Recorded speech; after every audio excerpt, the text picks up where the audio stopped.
Hello students, welcome to High Chemistry. I am Harsh Kumar Baniyar, NET JRF, GATE and GSET qualified.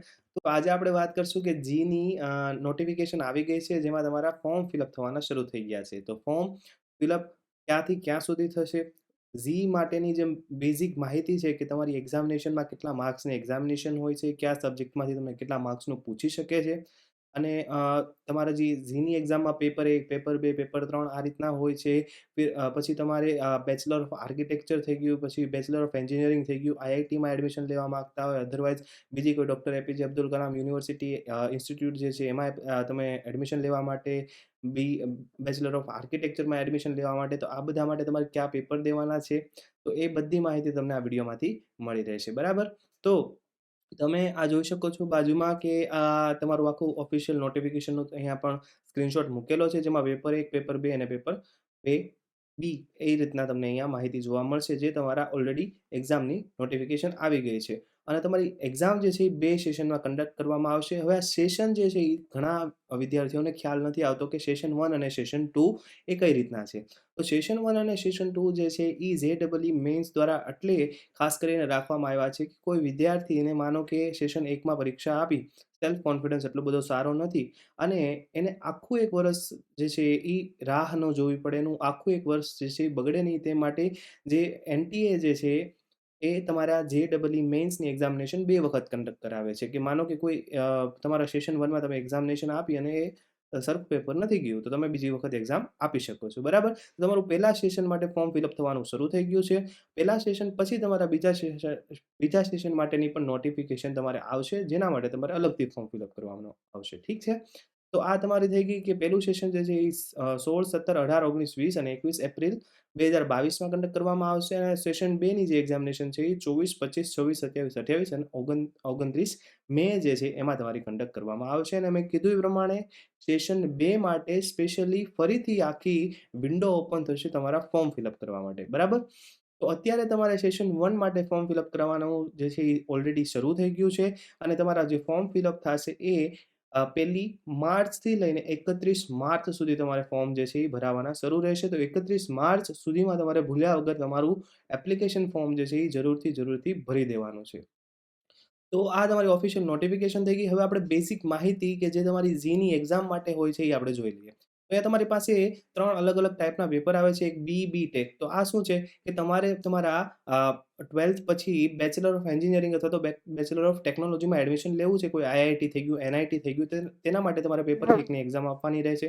હવે તમારે આર્કિટેક્ટમાં આગળ વધવું છે તો તમારે પેપર 2 એ આપવાનું રહેશે અને બેચલર ઓફ પ્લાનિંગમાં અગર તમારે આગળ એડમિશન લેવું છે તો તમારે 2 બી પેપર જે છે એ આપવાનું રહેશે અને આ બધા પેપરનો જે સમયગાળો છે એ 3 કલાકનો રહેશે.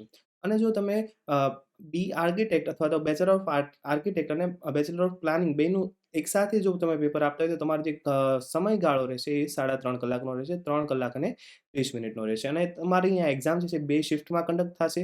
તો 2 શિફ્ટ એટલે શું થઈ ગયું કે એને 2 ટાઈમિંગ નક્કી કરેલા છે જે ટાઈમમાં તમારો એક્ઝામનો સમયગાળો રહેશે. તો શિફ્ટ કઈ છે? એક છે તમારી 9 થી 12ની અને બીજી છે 3 થી 6ની અને જો 3.5 કલાકનું પેપર હોય તો 9 થી 12:30 અને 3 થી 6:30. બરાબર.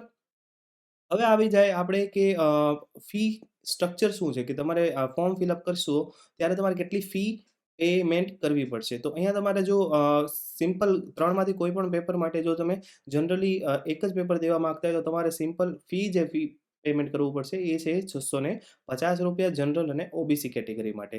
અને જો ફિમેલ કેન્ડિડેટ હોય તો એને ₹325 પેમેન્ટ કરવા પડશે અને એસસી, એસટી અને પીડબ્લ્યુડી કેન્ડિડેટ જે હશે એને ₹325 પે કરવા પડશે. પછી મેલ હોય કે ફિમેલ હોય બંને માટે સેમ છે. થર્ડ જેન્ડર માટે પણ ₹325 પે કરવા પડશે. બટ જો તમે એકસાથે 2 પેપરની એક્ઝામ દેવા માંગતા હો, એઝ ફોર એક્ઝામ્પલ કે તમારે બેચલર ઓફ એન્જિનિયરિંગ મતલબ આ પેપર 1 પણ દેવા માંગો છો અને પેપર 2 એ પણ દેવા માંગો છો, તો બેયનો ફોર્મ તમે ફિલઅપ કરી શકશો અને ત્યાં તમારી ફી જે છે જનરલ અથવા તો ઈડબ્લ્યુએસ અથવા તો ઓબીસી માટે છે ₹1300 અને ફિમેલ કેન્ડિડેટની ત્યાં છે ₹650 અને એસસી, એસટી, પીડબ્લ્યુડી કેન્ડિડેટ અને થર્ડ જેન્ડર કેન્ડિડેટ માટે ત્યાં ફી છે ₹650. તો આનો મતલબ શું થયો કે માનો કે તમે બંનેમાં ફોર્મ ભરેલા છે તો એક દિવસ તમારી એક્ઝામિનેશન જે છે એઝ ફોર એક્ઝામ્પલ કે તમારી જે ડેટ્સ હતી એ ડેટ્સમાંથી એક ડેટમાં તમારી એક્ઝામિનેશનમાં પેપર 1નું તમારું પેપર દેવાનું આવશે અને બીજી કોઈ એક ડેટ તમારે એડમિટ કાર્ડમાં આવશે જેમાં તમારે બીજું પેપર દેવાનું આવશે. બરાબર છે. તો બે અલગ-અલગ જે એક્ઝામિનેશન થશે એમાં તમારે અલગ-અલગથી તમે બેયની ફી જે છે એડિશન કરી લ્યો એટલે તમને ફાઇનલી ₹1300 થઈ જશે. તો આ તમારું થઈ ગયું ફી સ્ટ્રક્ચર કે કેટલી ફી ભરવાની છે. હવે કોવિડ સિચ્યુએશન હાલે છે તો ઘણા સ્ટુડન્ટ્સ ડાઉટ હશે કે દેવા જઈએ ત્યારે આપણે કઈ-કઈ વસ્તુની જાણકારી રાખવી જોઈએ, કેરફુલ આપણે રહેવું પડે. તો જે છે ઓફિશિયલી ત્યાં આટલી વસ્તુ જે છે તમારે તમારી સાથે લઈને જવાની છે. પહેલાં તો તમારી પાસે એડમિટ કાર્ડ હોવું જોઈએ. સેકન્ડ છે કે તમારી પાસે સિમ્પલ ટ્રાન્સપરન્ટ બોલ પોઈન્ટ પેન હોવી જોઈએ. મતલબ ટ્રાન્સપરન્ટ પેન હોવી જોઈએ. પછી થર્ડ જે છે એ એડિશનલ ફોટોગ્રાફ તો તમારે પોતાનો એક પાસપોર્ટ સાઇઝ ફોટોગ્રાફ જે છે એ સાથે લઈને જવાનો છે. પછી તમારે એક હેન્ડ સેનિટાઈઝર નાનું એવું એક લઈને જવાનું છે. પછી તમારી સાથે એક હોવી જોઈએ પાણીની બોટલ અને જો તમે ડાયાબિટિક હો તો તમારી સાથે કોઈ શુગર ટેબ્લેટ યા ફિર કોઈ ફ્રૂટ્સ કે એ રીતના હોવું જોઈએ. જો તમે ડાયાબિટીક પેશન્ટ હો તો તમારે આ વસ્તુ જે છે એ તમારી સાથે કેરી કરવાની છે ડ્યુરિંગ ધ એક્ઝામિનેશન, રાઈટ? તો પછી આગળ વધીએ. આ જે છે એ તમે અહીંયા પોઝ કરીને આખું વાંચી પણ શકો છો. આપણે ઓફિશિયલ સાઇટ જે છે ત્યાંથી નોટિફિકેશનમાંથી જ લીધેલું છે. પણ હું તમને બ્રીફમાં ઇન્ટ્રોડક્શન આપી દઉં કે આ જી મેઇનની એક્ઝામ છે શું? તો મેં પહેલાં જ કીધું એ પ્રમાણે પેપર 1ની એક્ઝામિનેશન છે તો એ તમારી જે બેચલર ઓફ એન્જિનિયરિંગ અને બેચલર ઓફ ટેકનોલોજીમાં કોઈ આઈઆઈટી થઈ ગયું, એનઆઈટી થઈ ગયું, પછી સેન્ટ્રલ ફંડેડ ટેકનિકલ ઇન્સ્ટિટ્યૂટ થઈ ગયા. તો આ બધામાં એડમિશન લેવા માટે તમારે પેપર 1 આપવું પડે છે. હવે તમારે આર્કિટેક્ટમાં આગળ વધવું છે તો તમારે પેપર 2 અને પ્લાનિંગમાં આગળ વધવું છે તો પેપર 2B આપવું પડે છે. બરાબર? તો આ તમારી થઈ ગઈ કે કયા પેપરથી તમને આગળ ક્યાં એડમિશન મળી શકે છે એની માહિતી. અને અહીંયા નીચે જે લખ્યું છે એ છે કે તમને 2 સેશનમાં શું કામ એક્ઝામિનેશન લેવામાં આવે છે, જે ઓલરેડી મેં તમને કહી દીધું કે તમે કોઈ કારણોસર તમારા પહેલા સેશનમાં સરખું પરફોર્મન્સ નથી કરી શક્યા અથવા તો તમે એમાં હાજર નથી રહી શક્યા તો તમારે આખા 1 વર્ષ માટે રાહ ના જોવી પડે અને તરતથી તમે બીજી વખત એક્ઝામિનેશન આપી શકો. એટલા માટે 2 સેશનમાં તમારી એક્ઝામિનેશન કન્ડક્ટ કરવામાં આવે છે. પછી આવી ગયું સબ્જેક્ટ વાઇઝ તમારી એક્ઝામિનેશન કઈ રીતના હશે. તો પેપર 1માં મેથેમેટિક્સ, ફિઝિક્સ અને કેમેસ્ટ્રી હશે અને ઓબ્જેક્ટિવ ટાઈપ તમારે પેપર હશે. પાર્ટ એ અને પાર્ટ બી હશે. પાર્ટ એમાં 20 ક્વેશ્ચન હશે. પાર્ટ બીમાં જે છે એ તમારા 10 ક્વેશ્ચન હશે. તો આગળ આપણે વિડીયોમાં એ પણ ડિસ્કસ કરશું અને માર્ક ડિસ્ટ્રિબ્યુશન શું હશે એ પણ આપણે ડિસ્કસ કરશું. બટ અત્યારે આપણે જોઈ લઈએ કે પેપર 1 જે છે તમારું એમસીક્યુ બેઝ હશે. બરાબર?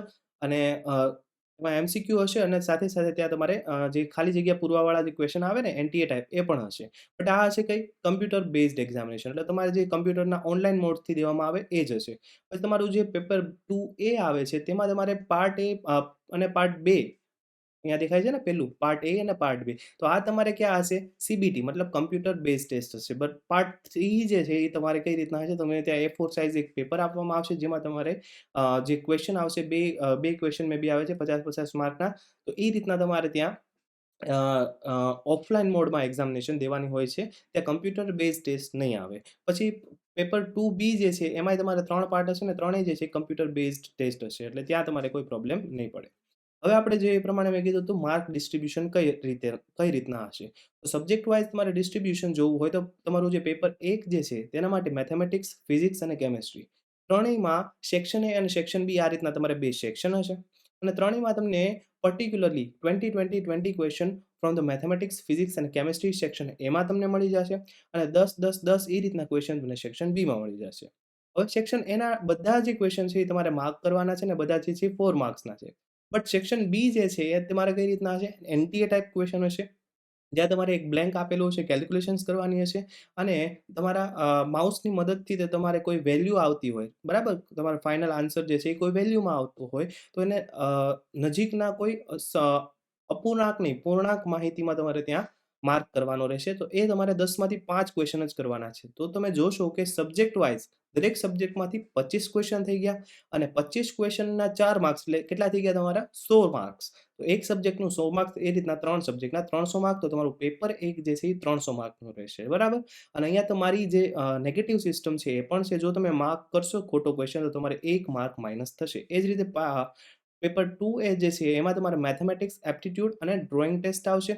મેથેમેટિક્સ જે છે એ તમારે 20 ક્વેશ્ચન સેક્શન એમાં આવશે અને 10 જે છે એ સેક્શન બીમાં આવશે અને સેક્શન બીમાં તમારે 10માંથી 5 જ કરવાના છે. એપ્ટિટ્યૂડમાં તમારા 50 ક્વેશ્ચન આવશે અને બધા ક્વેશ્ચન જે છે એ 4 માર્ક્સના હશે અને ડ્રોઈંગ ટેસ્ટમાં તમારે 2 ક્વેશ્ચન મતલબ ત્યાં તમારે ડ્રો કરવાનું આવશે. A4 સાઇઝની શીટ તમને આપવામાં આવશે અને એ તમારે 100 માર્ક્સનું હશે. એટલે ટોટલ તમારા અહીંયા માર્ક્સ જે છે એ 400 થઈ જશે. અને પેપર 2B જે છે પ્લાનિંગ માટેનું એમાં તમારે મેથેમેટિક્સ, એપ્ટિટ્યૂડ અને પ્લાનિંગ હશે. આખી કમ્પ્યુટર બેઝ ટેસ્ટ હશે. અહીંયા તમારે જે મેથેમેટિક્સ જે છે એમાં 2 સેક્શન જોવા મળશે. સેક્શન એ અને સેક્શન બી. સેક્શન એમાં 20 ક્વેશ્ચન આવશે 4 માર્ક્સના અને સેક્શન બીમાં 10 ક્વેશ્ચન આવશે 4 માર્ક્સના અને એમાંથી તમારે માર્ક ખાલી કરવાના છે 10 માંથી 5. 20 પહેલા તો સેક્શન એના તમારે કરવાના જ છે. પછી તમારે એપ્ટિટ્યૂડ પાર્ટ આવી ગયો. તો એમાં તમારે 50 ક્વેશ્ચન છે 4 માર્ક્સના એટલે 200 માર્ક્સ એ થઈ ગયા અને 25 ક્વેશ્ચન જે છે એ તમારા 4 માર્ક્સના પ્લાનિંગમાંથી આવશે અને એ પણ તમારે એમસીક્યુ ટાઈપ આવશે, બરાબર? તો એ તમારે 25 ચોક 100 એટલે એ 100 માર્ક્સ થઈ ગયા. તો ટોટલ તમારી એક્ઝામિનેશન જે છે એ પેપર 2B માટે પણ 400 માર્ક્સની રહેશે. એટલે તમારે પેપર 1 જે છે 300 માર્કનું થઈ ગયું, પેપર 2A જે છે એ તમારું 400 માર્ક્સનું અને પેપર 2B જે છે એ પણ તમારું 400 માર્ક્સનું થઈ ગયું. તો અહીંયા તમારે ટાઈમ ડ્યુરેશન કઈ રીતના છે, મેં કીધું હતું એ પ્રમાણે પેપર 2A, 2B અથવા તો પેપર 1 માટે તમને જે છે એ 3 કલાકનો ટાઈમ મળશે. બટ જો તમે પેપર 2A અને 2B બંને દેતા હો, તો ત્યારે તમારે જે છે ટાઈમ ગાળો તમને 3.5 કલાકનો મળી રહેશે અને પીડબ્લ્યુડી કેન્ડિડેટ હોય તો એને 4 કલાક, 4 કલાક અને 4 કલાક 10 મિનિટ આ રીતના ટાઈમ ડિસ્ટ્રિબ્યુશન પણ તમે જોઈ શકો છો તમારી સ્ક્રીન ઉપર. તો પછી આ થઈ ગઈ તમારી ફાઇનલ એક્ઝામિનેશનની વાત અને હવે આપણે એક વાત કરીએ કે નીટની જે એક્ઝામિનેશન છે એ પ્રોબેબલી ક્યારે કન્ડક્ટ કરવામાં આવશે. તો તમારા જો કોઈ મિત્રો હોય અથવા બાયોલોજીવાળા કોઈ વિડીયો જોઈ રહ્યા છે તો તમારી જે નીટની એક્ઝામિનેશન છે એ મોસ્ટલી દર વખતે કન્ડક્ટ કરવામાં આવે છે. તમારી જે ફાઇનલ એક્ઝામ હોય એના ફાઇનલ એટલે કે તમારી જે 12માની એક્ઝામ પતી જાય એના પછી તમને 40 થી 50 દિવસનો ટાઈમ ગાળો મળી રહે એ રીતના દર વખતે તમારી ફાઇનલ એક્ઝામ કન્ડક્ટ કરાવવામાં આવે છે. અને આ વખતે તમે જાણો છો કે તમારી જે બોર્ડની એક્ઝામ જે છે એ 26 એપ્રિલથી સ્ટાર્ટ થાય છે અને 1 થી 2 વીકમાં એ એક્ઝામિનેશન તમારી પૂરી થઈ જશે. તો ફાઇનલી જો આપણે વિચારીને ચાલીએ તો તમારી એક્ઝામિનેશન જે છે એ જુલાઈના સ્ટાર્ટિંગમાં થવી જોઈએ અને આપણી નીટની એક્ઝામિનેશન ક્યારે હોય છે? રવિવારે હોય છે. તો જે અર્લી જુલાઈમાં જે તમારા રવિવાર આવતા હોય એમાં આવવાની પ્રોબેબિલિટી બહુ જ વધારે છે. મતલબ તમે જો જોવા જાવ તો તમારી બિટવીન 1 જુલાઈ ટુ 10th જુલાઈ મતલબ આપણા 1 જુલાઈથી 10 જુલાઈ સુધીમાં જે રવિવાર આવતા હોય એ રવિવારમાં તમારી નીટની એક્ઝામ લેવાવાની સંભાવના બહુ જ વધારે થાય છે. બરાબર? તો આ હતી તમારી ઝી એક્ઝામિનેશન વિશે જે કાંઈ માહિતી હતી ઈ. તો 1 તારીખથી લઈને 30 તારીખ સુધી 31 તારીખ સુધી તમારા ફોર્મ ભરાય છે. તો ફોર્મ જરૂરથી ભરી દેજો, એ ભૂલતા નહીં. બરાબર? કેમ કે આ એક વખત સેશન 2 શું કામ રાખવામાં આવશે એનો ફાયદો તમારે લેવાનો છે. જો આ એક પહેલા સેશનમાં જો તમારાથી કંઈ ભૂલ થાય છે, એક્ઝામિનેશન દેવામાં કંઈ ભૂલ થાય છે, તો એ જે ભૂલ થશે એમાંથી તમે શીખી અને તમારા સેશન 2માં આગળ વધી શકશો અને જે ભૂલ થાય છે એ ભૂલને સુધારી શકશો. પણ ડાયરેક્ટલી સેશન 2ની તમે એક્ઝામિનેશન દેશો કે જે થોડો ટાઈમ મળી જાય તો એવું ના કરતા. જે થોડી ઘણી ઓછી પ્રિપરેશન થઈ છે તો પણ વાંધો નહીં. બટ અત્યારે પહેલા સેશનમાં ફોર્મ ફિલઅપ કરી અને એક્ઝામિનેશન દઈ દેજો. જો કાંઈ ભૂલ હશે તો આગળ એ સુધરી જશે અને સેશન 2માં તમારી એક્ઝામિનેશન સારી જવાની સંભાવના વધી જશે. બરાબર? સો thanks for the watching and best of luck. અને આ જ રીતે અમારા વિડીયો ગુજરાતીમાં જો તમે મેળવવા માંગતા હોય તો અમારી ચેનલને સબસ્ક્રાઇબ કરો. આગળ પણ તમને આ જ રીતના નોટિફિકેશન અને તમારા કેમિસ્ટ્રી રિલેટેડ જે કાંઈ બી ટોપિક્સ હશે એ આ ચેનલ ઉપર ડિસ્કસ થશે. તો thanks for the watching and best of luck.